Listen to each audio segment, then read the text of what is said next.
ಕರ್ನಾಟಕ ದಲಿತ ಸಂಘರ್ಷ ಸಮಿತಿ ಅಂಬೇಡ್ಕರ್ ವಾದ ಬೆಳಗಾವಿ ಜಿಲ್ಲಾ ಸಮಿತಿಯ ವತಿಯಿಂದ ಬೆಳಗಾವಿ ಉಪವಿಭಾಗಾಧಿಕಾರಿ ಶ್ರವಣ್ ನಾಯಕ್ ಅವರ ವಿರುದ್ಧ ಬೃಹತ್ ಪ್ರತಿಭಟನೆ. ಕರ್ನಾಟಕ ದಲಿತ ಸಂಘರ್ಷ ಸಮಿತಿ ಅಂಬೇಡ್ಕರ್ ವಾದ ರಾಜ್ಯ ಖಜಾಂಜಿ ಸಿದ್ದಪ್ಪ ಕಾಂಬಳೆಯವರ ನೇತೃತ್ವದಲ್ಲಿ ಹಮ್ಮಿಕೊಳ್ಳಲಾಗಿತ್ತು. ಕಿತ್ತೂರು ಚೆನ್ನಮ್ಮ ವೃತ್ತದಿಂದ ಜಿಲ್ಲಾಧಿಕಾರಿಗಳ ಕಚೇರಿವರೆಗೆ ಕಾಲ್ನಡಗಿಯಲ್ಲಿ ಹಲಗೆ ಬಾರಿಸುತ್ತಾ ತಮ್ಮ ಆಕ್ರೋಶವನ್ನು ವ್ಯಕ್ತಪಡಿಸಿದ ಪ್ರತಿಭಟನಾಕಾರರು ಜಿಲ್ಲಾಧಿಕಾರಿಗಳ ಮೂಲಕ ಮುಖ್ಯಮಂತ್ರಿಯವರಿಗೆ ಮನವಿ ಸಲ್ಲಿಸಿದರು. ಈ ಸಂದರ್ಭದಲ್ಲಿ ಸುದ್ದಿಗಾರರೊಂದಿಗೆ ಮಾತನಾಡಿದ ರಾಜ್ಯ ಖಜಾಂಜಿ ಸಿದ್ದಪ್ಪ ಕಾಂಬಳೆಯವರು, ಉಪವಿಭಾಗಾಧಿಕಾರಿ ಶ್ರವಣ್ ನಾಯಕ್ ಅವರು ಭ್ರಷ್ಟಾಚಾರದಲ್ಲಿ ತೊಡಗಿದ್ದು ಬಡವರು ಹಾಗೂ ಸಮಾಜದ ಕಟ್ಟಕಡೆಯ ವ್ಯಕ್ತಿಗಳ ಕೆಲಸಗಳನ್ನು ನಿರ್ಲಕ್ಷ್ಯ ಮಾಡುತ್ತಿದ್ದಾರೆ ಎಂದು ಗಂಭೀರ ಆರೋಪ ಮಾಡಿದರು. श्रावण नाईक आम्ही 2-3 कामासाठी आम्ही गेलेलो. तिथं गेल्यानंतर तो फाईल कोण पैसे देतात ते फाईल मोमेंट करताय आणि तो प्रकाश मेधार म्हणून आहे. त्यांनी दोघांनी हे काम करतात दोघं बी, आणि तो पैशाची व्यवहार करताय, तो ऑर्डर करताय. असं होऊन गोरगरिबांचे फाईल सदल तसेच पडलेत. कोण पैसे देतात ते फाईल घेऊन त्यांनी ऑर्डर करतात. ऑर्डर कसं करतात बाबा म्हटलं तर, ते ऑर्डर केल्यानंतर कोणाला काय होऊचं आणि अपीलला जाऊचं असं करून तो ऑर्डर करायला तिथं.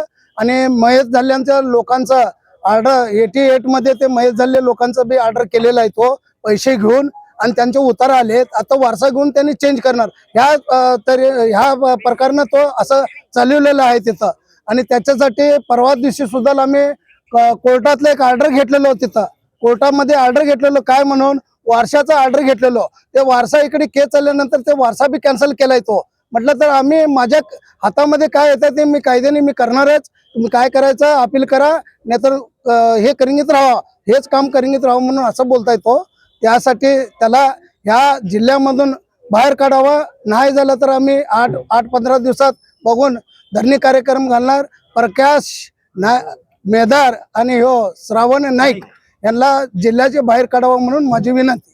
ಪ್ರತಿಭಟನೆಯಲ್ಲಿ ಜಿಲ್ಲಾ ಸಂಚಾಲಕ ಮಹಾಂತೇಶ್ ತಳವಾರ್, ಪದಾಧಿಕಾರಿಗಳಾದ ಶಶಿ ಸಾಳ್ವಿ, ನಾಗೇಶ್ ಕಾಮಕಟ್ಟಿ, ಮನೋಹರ್ ಅಜ್ಜನಕಟ್ಟಿ, ಲಕ್ಷ್ಮಣ್ ಕಾಂಬಳೆ, ಜೀವನ್ ಕುರ್ನೆ, ಸಂತೋಷ್ ಕಾಂಬಳೆ ಸೇರಿದಂತೆ ಸಂಘಟನೆಯ ಪದಾಧಿಕಾರಿಗಳು ಹಾಗೂ ಸಮುದಾಯದ ನಾಯಕರು ಹೆಚ್ಚಿನ ಸಂಖ್ಯೆಯಲ್ಲಿ ಭಾಗವಹಿಸಿದ್ದರು. ಡಾಕ್ಟರ್ ಬಾಬಾ ಸಾಹೇಬ್ ಅಂಬೇಡ್ಕರ್ ಅವರು ಶಾಸಕಾಂಗ, ನ್ಯಾಯಾಂಗ ಮತ್ತು ಕಾರ್ಯಾಂಗದ ಅಡಿಯಲ್ಲಿ ಅಧಿಕಾರಿಗಳು ಈ ಸಮಾನತೆಯ ಸಮಾಜ ನಿರ್ಮಾಣ ಆಗಬೇಕು, ಜನರಿಗೆ ನ್ಯಾಯ ಸಿಗಬೇಕು ಅಂತಕ್ಕಂಥ ಉದ್ದೇಶ ಇಟ್ಟುಕೊಂಡು ಈ ಅಂಗಗಳನ್ನ ಮಾಡಿದ್ದಾರೆ. ಅದರಲ್ಲಿ ಕಾರ್ಯಾಂಗದಲ್ಲಿ ಕಾರ್ಯನಿರ್ವಹಿಸುವ ಈ ಎಸಿ ಅವರು ಅಧಿಕಾರ ದರ್ಪಣ ತೋರಿಸ್ತಾ ಭ್ರಷ್ಟಾಚಾರ ಅಧಿಕಾರಿಯಾಗಿ ಹಲವಾರು ಜನರ ಕೆಲಸಗಳನ್ನು ಮಾಡಿಕೊಡದೆ ಬರೀ ದುಡ್ಡಿನ ಆಮಿಷದಲ್ಲಿ, ಅದರಲ್ಲಿ ವಿಶೇಷವಾಗಿ ಪ್ರಕಾಶ್ ಮೇಧಾರ್ ಅಂತಕ್ಕಂಥ ಒಬ್ಬ ಅಸಿಸ್ಟೆಂಟ್ ಅನ್ನ ಇಟ್ಕೊಂಡು ಅವನ ಮುಖಾಂತರ ಯಾವುದೇ RTC ಕೇಸ್ನಲ್ಲಿ ಜನ ಬಂದಾಗ ಯಾರು ದುಡ್ಡು ಕೊಡ್ತಾರೋ ಅವ್ರ ಕೆಲಸ ಮಾಡಿ ಕೊಡೋದ್ರ ಮುಖಾಂತರ ಅಧಿಕಾರ ದುರುಪಯೋಗವನ್ನು ಮಾಡಿದ್ದನ್ನು ನಾವು ಖಂಡಿಸ್ತೇವೆ.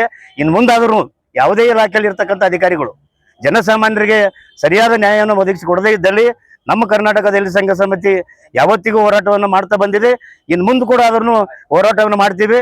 ಈಗಿರ್ತಕ್ಕಂಥ ನಮ್ಮ ಏಕಪಕ್ಷಿ ಇದನ್ನೇನೆಂದರೆ, ಇಲ್ಲಿರ್ತಕ್ಕಂಥ ಶ್ರವಣ್ ನಾಯ್ಕ್ ಅಂತಕ್ಕಂಥ ಎಸಿಯನ್ನ ಬೆಳಗಾವಿ ಜಿಲ್ಲೆಯಿಂದ ಗಡಿಪಾರ ಮಾಡಬೇಕು ಮತ್ತು ಅಮಾನತುಗೊಳಿಸಬೇಕು. ಅಧಿಕಾರ ದುರುಪಯೋಗಗೊಂಡಿಸೋದ್ರ ಬಗ್ಗೆ ಅವನ ಮೇಲೆ ಕಾನೂನು ಅಡಿಯಲ್ಲಿ ಕೇಸನ್ನು ದಾಖಲು ಮಾಡಬೇಕು. ಅವನಿಗೆ ಸಹಕಾರ ಕೊಡ್ತಿರ್ತಕ್ಕಂಥ ಪ್ರಕಾಶ್ ಮೇಧಾರ್ ಅವರ ಕೂಡ ಮೇಲೆ ಕೇಸನ್ನು ದಾಖಲಿಸಬೇಕಂತೇಳಿ ನಾವು ಆಗ್ರಹಿಸಿ ಬೆಳಗಾವಿ ಜಿಲ್ಲೆಯಲ್ಲಿ ಪ್ರತಿಭಟನೆಯನ್ನು ಮಾಡ್ತಾ ಇದ್ದೀವಿ. ಇದು ಒಂದ್ ವೇಳೆ ಮಾನ್ಯ ಜಿಲ್ಲಾಧಿಕಾರಿಗಳು, ಸಂಬಂಧಪಟ್ಟ ಮುಖ್ಯಮಂತ್ರಿಗಳು, ಕಂದಾಯ ಸಚಿವರು ಇದರ ಮೇಲೆ ಆಕ್ಷನ್ ಮಾಡದೆ ಹೋದಲ್ಲಿ ನಾವು ರಾಜ್ಯಾದ್ಯಂತ ಈ ಉಗ್ರವಾದ ಹೋರಾಟವನ್ನ ಮಾಡ್ತೀವಿ ಅಂತೇಳಿ ಈ ಮುಖಾಂತರ ಪತ್ರಿಕೆ ಮಾಧ್ಯಮದ ಮುಖಾಂತರ ಆಗ್ರಹಿಸ್ತಾ ಇದ್ದೀವಿ. ನಾವು ಶಶಿ ಸಾಳ್ವೆ, ಕರ್ನಾಟಕ ದಲಿತ ಸಂಘರ್ಷ ಸಮಿತಿ, ಬೆಳಗಾವಿ. ಸಿದ್ದಪ್ಪ ಕಾಂಬಳೆ ರಾಜ್ಯ ಖಜಾಂಚಿ ಆದಂಥ ಅವರ ನೇತೃತ್ವದಲ್ಲಿ ಭ್ರಷ್ಟ ಅಧಿಕಾರಿ ಆದಂಥ ಶ್ರವಣ್ ನಾಯ್ಕ್ ಅವರನ್ನು ಅವರ ಧಿಕ್ಕಾರ ಕೂಗಿ ನಾವು ಅವರಿಗೆ ಇಲ್ಲಿ ವಿರೋಧವಾಗಿ ನಾವು ಪ್ರತಿಭಟನೆ ಇವತ್ತು ಮಾಡ್ತಾಯಿದ್ದೀವಿ. ಅವರ ಮಾಡ್ತಿರುವ ಕಾರ್ಯಕ್ಕೆ ಅವರು AC ಆಗಲಿಕ್ಕೆ ಅರ್ಹತರಲ್ಲ ಅಂತ ಹೇಳಲಿಕ್ಕೆ ನಾನು ಬಯಸ್ತೀನಿ. ಮತ್ತೊಂದು ರೀತಿಯಲ್ಲಿ ಹೇಳಬೇಕಂತಂದರೆ, ದಲಿತರನ್ನು ಭಾಳ ಕೀಳವಾಗಿ ನೋಡುವಂಥ ಅವನ ದೃಷ್ಟಿ ಇದ್ದಾವೆ. ಯಾವತ್ತಲ್ಲೂ ನಾವು ಆಫೀಸಲ್ಲಿ ಹೋದರೆ ಕುತ್ಕೊಳೋದಿಲ್ಲ, ನಿಂತ್ಕೊಳೋದಿಲ್ಲ, ಒಳಗೆ ಕರೆಯೋದಿಲ್ಲ. ಕಾರಲ್ಲಿ ಕುತ್ಕೊಂಡು ನಮ್ಮ ಜೊತೆ ಮಾತಾಡ್ತಾನೆ ಅವನ ಬಿಹೇವಿಯರ್ ಸರಿ ಇಲ್ಲ.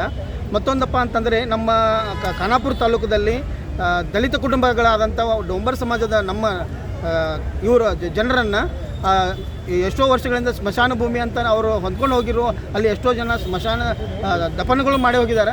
ಅವನು ಕೂಡ ಅದನ್ನು ಬೇರೆ ಪ್ರೈವೇಟ್ದವ್ರಿಗೆ ಕೊಡಿಸಿ ಅದು ಅವ್ರ ಕಡೆ ಮೇಲೆ ಕೇಸ್ ಹಾಕಿ ಅವ್ರ ಮೇಲೆ ಆಗುವಂಥ ಅನ್ಯಾಯವನ್ನು ಅವ್ರು ಮಾಡಿ ಅವರಿಗೆ ನಮ್ಮ ದಲಿತರಿಗೆ ಜೈಲಿಗೆ ತಳ್ಳುವಂಥ ಕೆಲಸನೂ ಇದೇ AC ಮಾಡಿದ್ದಾನೆ. ಅದಲ್ಲದೆ ಮತ್ತೊಂದು ಏನು ಹೇಳ್ತಾನಪ್ಪ ಅಂತಂದರೆ, ನಮ್ಮ ದಲಿತರು ಸಾವಳಿಗಳನ್ನು ಮಾಡ್ಕೊತ ಬಂದಿದ್ದಾರೆ 20 ವರ್ಷ 40 ವರ್ಷದಿಂದ. ಆ ಫಾರ್ಮ್ಗಳನ್ನು ಸರ್ಕಾರ ವಿರುದ್ಧವಾಗಿ ಕೂಡ ನಾವು ಮಾಡಿದ್ದೀವಿ. BJP ಸರ್ಕಾರ ಅಂತ ಭ್ರಷ್ಟ ಸರ್ಕಾರ ಅಂತ ನಾವು ತಿಳ್ಕೊಂಡ್ಬಿಟ್ಟಿದ್ದೀವಿ. ಆದರೆ ಕಾಂಗ್ರೆಸ್ ಸರ್ಕಾರ ನಮಗೆ ನೆರವಾಗಿದೆ. ವರದಿ ರತ್ನಾಕರ ಗವಂಡಿ, ಪಂಚಾಯತ್ ಸ್ವರಾಜ್ ಸಮಾಚಾರ್, ಬೆಳಗಾವಿ.